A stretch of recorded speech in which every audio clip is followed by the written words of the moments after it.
दीपक बहुत ही गरीब इंसान था। वो गांव के पास एक घास फूस की झोपड़ी बनाकर अपनी पत्नी के साथ रहता था। एक दिन उसकी पत्नी को सांप काट लेता है। आह, मर गई, बचाओ। क्या हुआ काजल, क्यों चीख रही हो? मैं घर के अंदर काम कर रही थी कि अचानक से मेरे पैर में बहुत तेज दर्द हुआ और मैंने देखा सांप को यहाँ से जाते हुए। मुझे लगता है सांप ने काट लिया है। वो अपनी पत्नी के पास जाता है और उसके हाथ को पकड़ता है।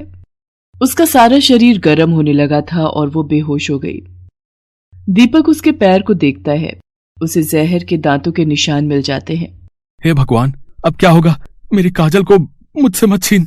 दीपक अपने पड़ोसी की मदद मांगता है। उमेश भैया, मेरी पत्नी काजल को सांप ने काट लिया है। मुझे कुछ पैसे की जरूरत है। अगर आप दवाई और खाने के लिए पैसे दे दें तो बड़ी मेहरबानी होगी। उमेश बहुत अमीर आदमी था, लेकिन उसके हृदय में इंसानियत नाम की चीज नहीं थी। ले जाओ, जरूर ले जाओ इसको, लेकिन तुमको इसके 10% ब्याज देना होगा। अब बोलो, कितना पैसा दे दूं?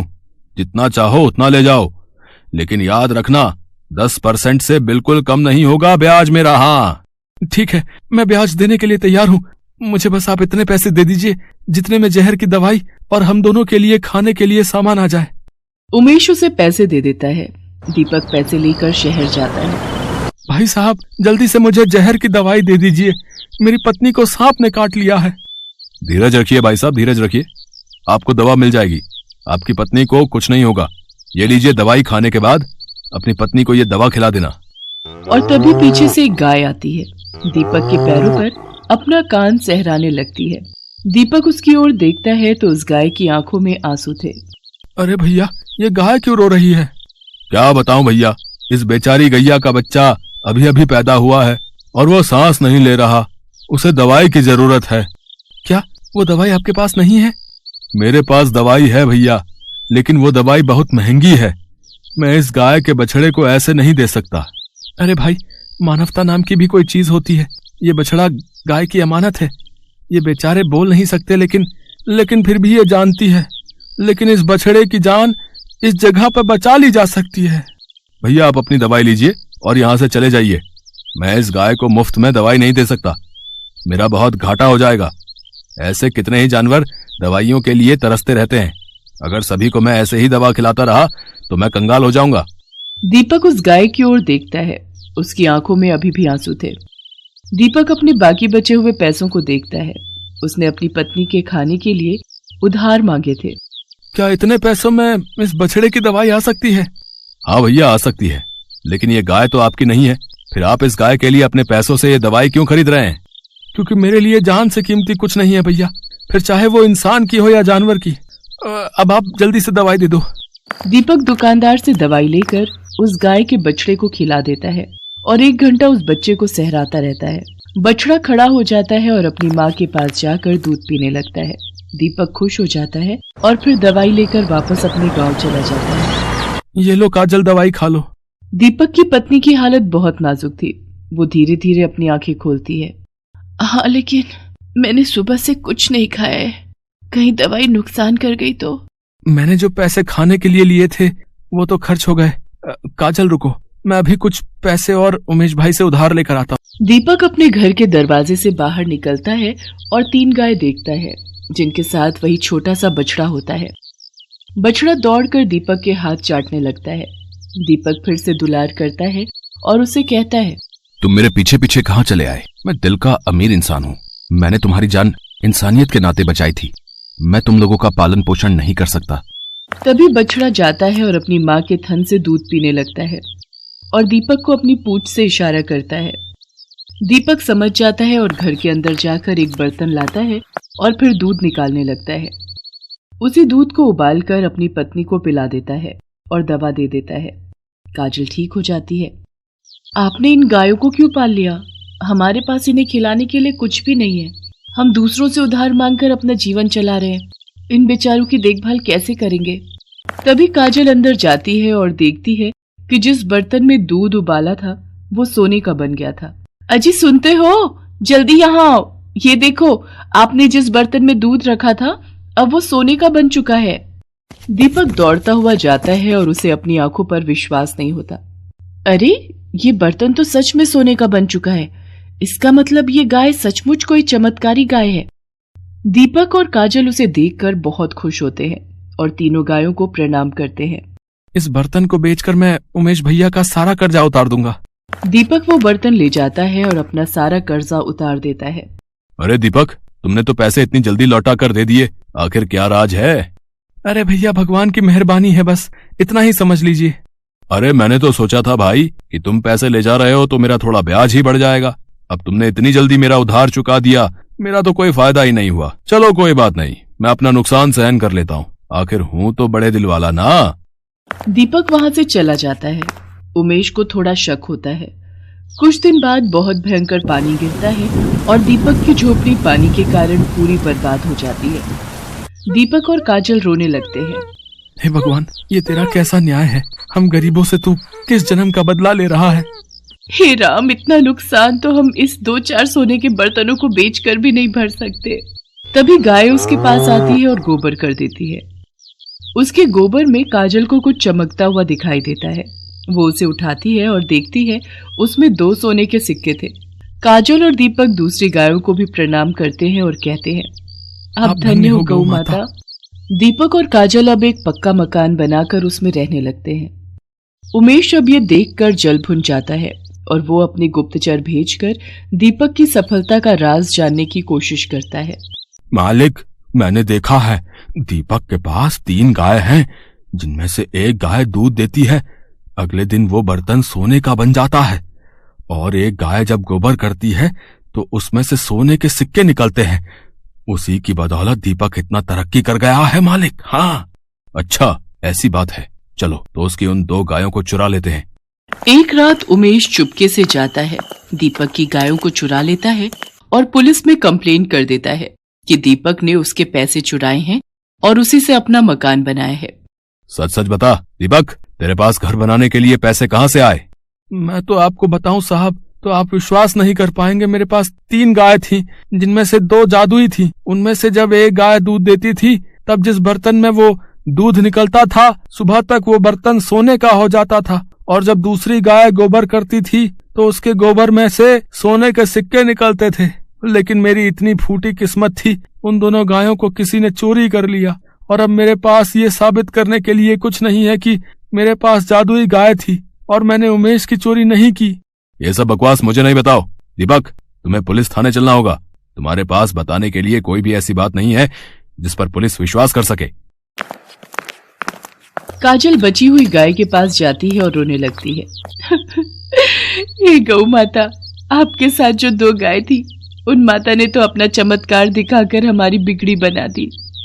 अब वो जब दोनों गाय चोरी हो चुकी है तो मेरे निर्दोष पति को पुलिस ले गई है। अब आप ही उन्हें बचा सकती हैं। कोई चमत्कार दिखाइए, कोई चमत्कार दिखाइए। जैसे मानो गाय ने काजल की बात सुन ली और उसने सामने पड़े बर्तन में रखे कुछ चावल को चट चट कर खाया और बाद में अपनी पूंछ से 3 बार सहलाया और वो बर्तन तुरंत ही सोने का बन गया। मैं आपको प्रणाम करती हूँ गौ माता, अब आप मेरे पति को जीवन दान दे सकती हैं। काजल गाय के बछड़े को लेकर पुलिस स्टेशन जाती है। देखिए साहब, मेरे पति बिल्कुल निर्दोष है और इसको साबित करने के लिए मैं अपने साथ इस जादुई गाय को लाई हूँ। मैं चाहती हूँ कि आप अभी उमेश को यहाँ बुलाएं और मेरे पति को छोड़ दें। ठीक है, मैं उमेश को बुला रहा हूँ, लेकिन अगर तुम्हारी बात झूठी निकली ना तो उमेश को परेशान करने के लिए तुम्हें भी जेल में डाल दिया जाएगा। ये गाय भी उमेश को दे दी जाएगी।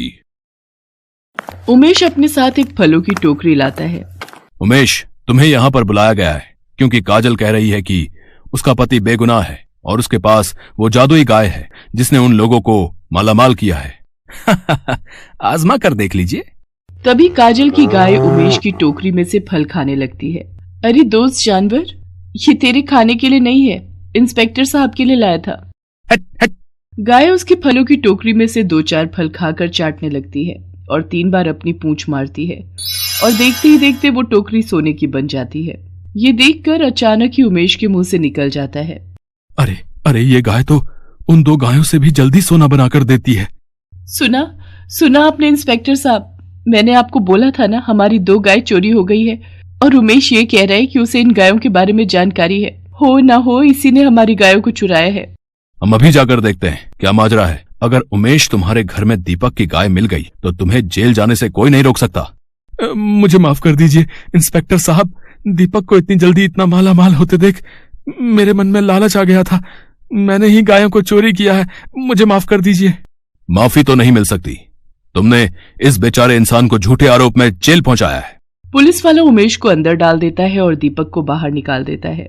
जेल में हुई तकलीफ के लिए पुलिस तुमसे माफी मांगती है और तुम्हें तुम्हारी गाय शाम तक सही सलामत वापस मिल जाएगी। दीपक पुलिस स्टेशन से काजल और अपनी गाय बछड़े को लेकर घर आ जाता है और थोड़ी ही देर बाद पुलिस उसे उसकी बाकी 2 गायों को भी लौटा देती है।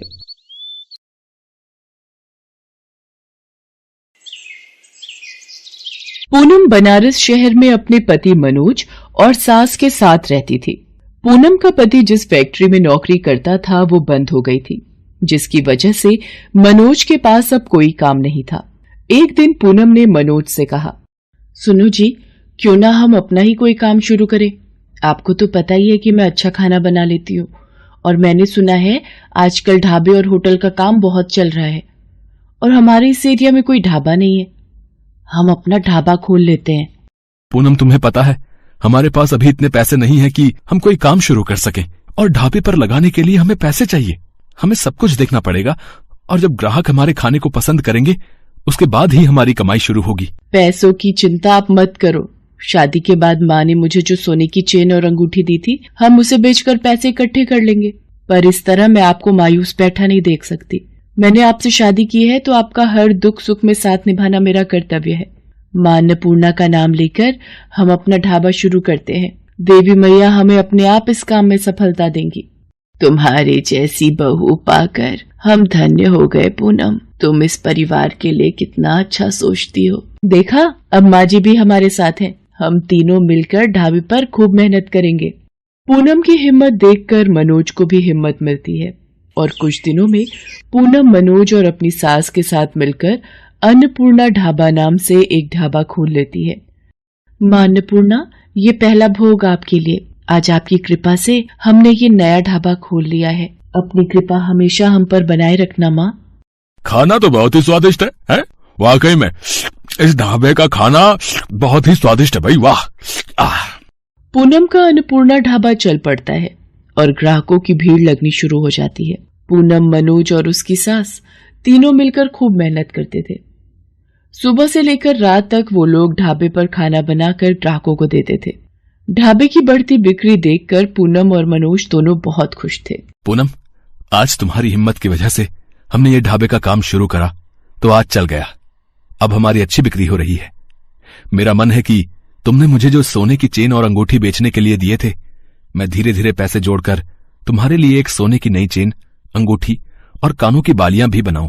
मेरा असली गहना तो आप और माँ जी हो। आप दोनों का साथ ही मेरे लिए सबसे ज्यादा जरूरी है। अभी मुझे कुछ नहीं चाहिए और आज ये सब कार्य माँ अन्नपूर्णा की ही कृपा से संभव हुआ है। आज उन्हीं के कारण हमारा ढाबा बहुत अच्छा चल रहा है। बस देवी मैया इसी तरह हम पर कृपा करती रहे। जय अन्नपूर्णा मैया। पूनम और मनोज दोनों ही बहुत खुश थे, पर अचानक एक रात बहुत मूसलाधार बारिश और आंधी तूफान आ जाता है, जिसमें पूरा ढाबा टूट जाता है। पूनम और मनोज बहुत दुखी होते हैं।